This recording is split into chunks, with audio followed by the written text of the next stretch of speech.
നമ്മുടെ കുഞ്ഞു കുഞ്ഞു ആവശ്യങ്ങളൊക്കെ പറയാനുള്ള ഒന്നാണ് പ്രാർത്ഥന എന്ന് പറഞ്ഞ പോലും. സത്യത്തിൽ പ്രാർത്ഥന എന്താണ്? ഈ ട്രസ്റ്റ് വർദ്ധിപ്പിക്കാൻ, ഈ കണക്ഷൻ, ഈ ബന്ധം ഇങ്ങനെ വർദ്ധിപ്പിക്കാനും പുതുക്കാനും അത് കേടുവരാതെ നിലനിർത്താനും അത് പച്ചപ്പോടെ സംരക്ഷിക്കാനുമുള്ള മാർഗമാണ് പ്രാർത്ഥന.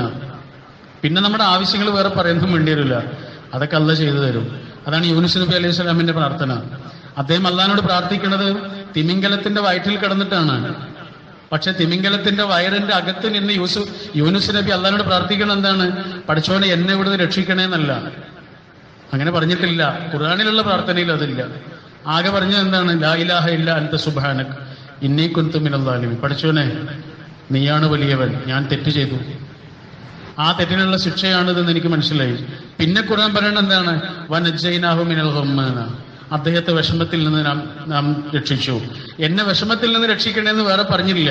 കാരണം അള്ളാഹ്ക്ക് വേണ്ടത് നമ്മുടെ ആ ഓർമ്മയാണ്. പഠിച്ചോന്നതാ പറഞ്ഞത്, നിങ്ങൾ എന്നെ ഓർക്കൂ, ഞാൻ നിങ്ങളെ ഓർക്കും. ആ ഓർമ്മയാണ് ജീവിതത്തിന്റെ സമസ്ത മേഖലകളിലും, ജീവിതത്തിന്റെ ഓരോ ചുവടിലും, എവിടെയാകുമ്പോഴും, ഒറ്റക്കാകുമ്പോഴും കൂട്ടത്തിലാകുമ്പോഴും, പ്രിയപ്പെട്ടവരുടെ മുന്നിലാകുമ്പോഴും കൂട്ടുകാരുടെ മുന്നിലാകുമ്പോഴും പള്ളിയുടെ അകത്താകുമ്പോഴും നമ്മുടെ ആ ചെറിയ സ്ക്രീനിന്റെ മുന്നിലാകുമ്പോഴും നമ്മളെപ്പോഴും ആലോചിക്കുക, ആ കണക്ഷന് വേറിട്ട് പോകാതെ സംരക്ഷിക്കുക. അങ്ങനെയാണെങ്കിൽ അള്ളാഹ് നമ്മളോട് പറയാണ്, നമ്മളെ ആത്മബലമുള്ളവരായി അള്ളാഹു നിലനിർത്തും. അതിന് നമ്മൾ നമ്മുടെ ഈ വിശ്വാസത്തെ, പടച്ചവനോടുള്ള നമ്മുടെ ഈമാനിനെ ഇങ്ങനെ കടഞ്ഞെടുക്കണം. കടഞ്ഞെടുക്കുക എന്ന് തന്നെയാണ് അതിന്റെ ശരിയായ പ്രയോഗം. നല്ല പാലാണ്, പക്ഷെ ചീത്ത വെള്ളത്തിൽ ഒഴിച്ചാൽ എന്താ സംഭവിക്കുക? ആ പാല് വെള്ളത്തിൽ കലരും. പിന്നെ നല്ല പാല് വേറെ, ചീത്ത വെള്ളം വേറെ നമുക്ക് വേർതിരിച്ചെടുക്കാൻ കഴിയില്ല. എന്നാൽ ഇതേ പാല് തന്നെ കടഞ്ഞിട്ട് വെണ്ണയാക്കിയാലോ, ആ വെണ്ണ നിങ്ങളൊരു ചീത്ത വെള്ളത്തിലേക്ക് ഇട്ട് നോക്കൂ, അത് കലരൂല, അത് വേറിട്ട് ഇങ്ങനെ നിൽക്കും. ഇതാണ് ഈ കടഞ്ഞെടുക്കല്. അങ്ങനെ ഒരു കടഞ്ഞെടുത്ത ആർജവമാണ് സത്യവിശ്വാസം കൊണ്ട് നമ്മൾ ആർജിക്കേണ്ടത്. അത് പഠിച്ചവനോടുള്ള ബന്ധം കൊണ്ടും നിരന്തരമായ പ്രാർത്ഥനകൾ കൊണ്ടും വേറിട്ടു പോകാത്ത ആ സത്യവിശ്വാസത്തിന്റെ സൗന്ദര്യം കൊണ്ടും നമ്മൾ ആർജിക്കേണ്ട ഒന്നാണ്.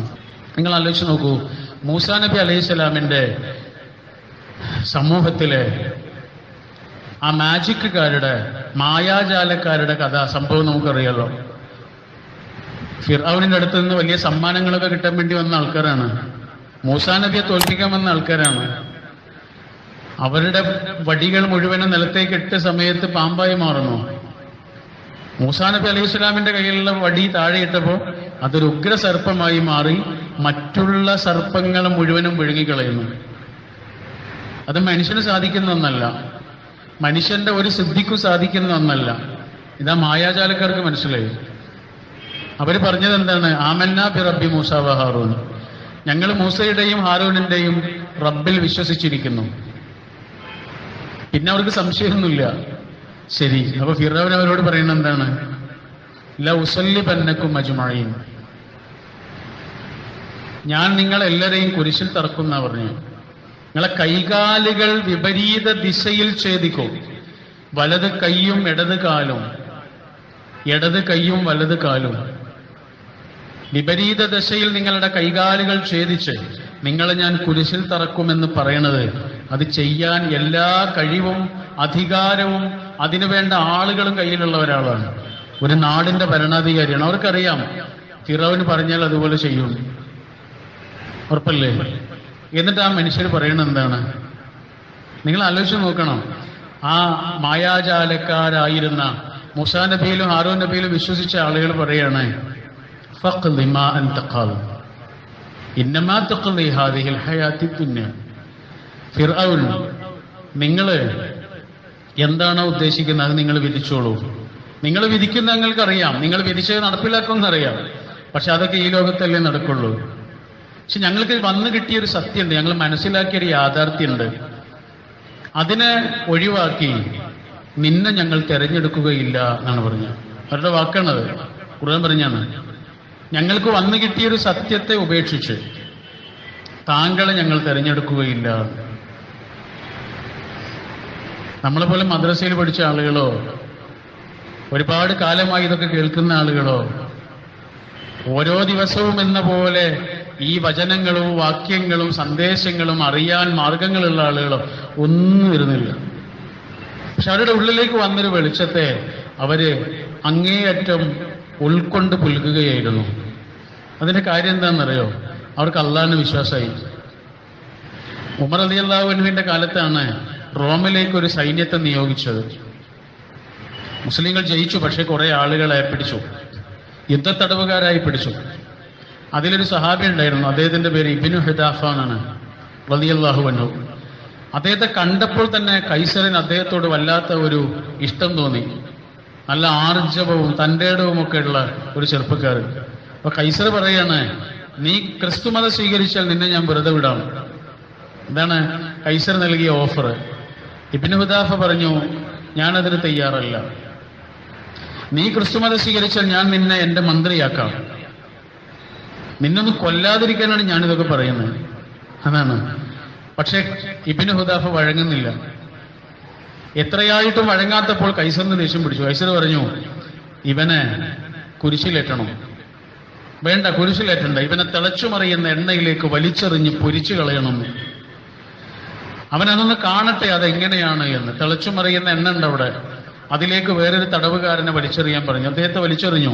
നിമിഷ നേരങ്ങൾ കൊണ്ട് വെന്തുപോയി. ഇത് കണ്ട ഇബ്നു ഹുദാഫ കരഞ്ഞു. കൈസറിന് സന്തോഷമായി. കൈസർ പറഞ്ഞു, നിനക്ക് പേടിയുണ്ടല്ലേ? ഞാൻ നിന്നോട് പറഞ്ഞില്ലേ ഞങ്ങളുടെ മതം സ്വീകരിച്ചാൽ നിന്നെ വെറുതെ വിടാമെന്ന്. അപ്പൊ നിനക്ക് സമ്മതമായില്ലേ? പേടിയായതുകൊണ്ടല്ലേ നീ കരഞ്ഞത്? അപ്പൊ ഇബ്നു ഹുദാഫ പറയണേ, ഞാൻ പേടിയായതുകൊണ്ടൊന്നല്ല കരയുന്നത്. പിന്നെന്തിനാണ് കരഞ്ഞത്? എണ്ണയിൽ അയാൾ വെന്തു പോകുന്നത് കണ്ടപ്പോൾ പിന്നെ കരഞ്ഞത് എന്തിനാണ്? ഇബ്നു ഹുദാഫ എന്ന ആ വലിയ സത്യവിശ്വാസി അപ്പൊ പറഞ്ഞ മറുപടിയാണ്, ഞാൻ കരഞ്ഞത് എന്തിനാണെന്നറിയോ? ആ എണ്ണയിൽ കിടന്ന് വെന്തുരുകാൻ എനിക്കൊരൊറ്റ ശരീരമല്ലേ ഉള്ളൂ. 1000 ശരീരങ്ങൾ പകരം തന്ന് ആ 1000 ശരീരങ്ങളെയും ആ എണ്ണയിലേക്ക് വലിച്ചെറിഞ്ഞ് നീ പൊരിച്ചാലും ഞാൻ മനസ്സിലാക്കിയൊരു സത്യത്തിൽ നിന്ന്, ഞാൻ വിശ്വസിച്ചൊരു പടച്ചവനിൽ നിന്ന് ഞാനൊരടി പിന്നോട്ട് പോകില്ല എന്ന് പറഞ്ഞു. അപ്പൊ കൈസർ പറയാണ്, കൈസർ തോറ്റുപോയി.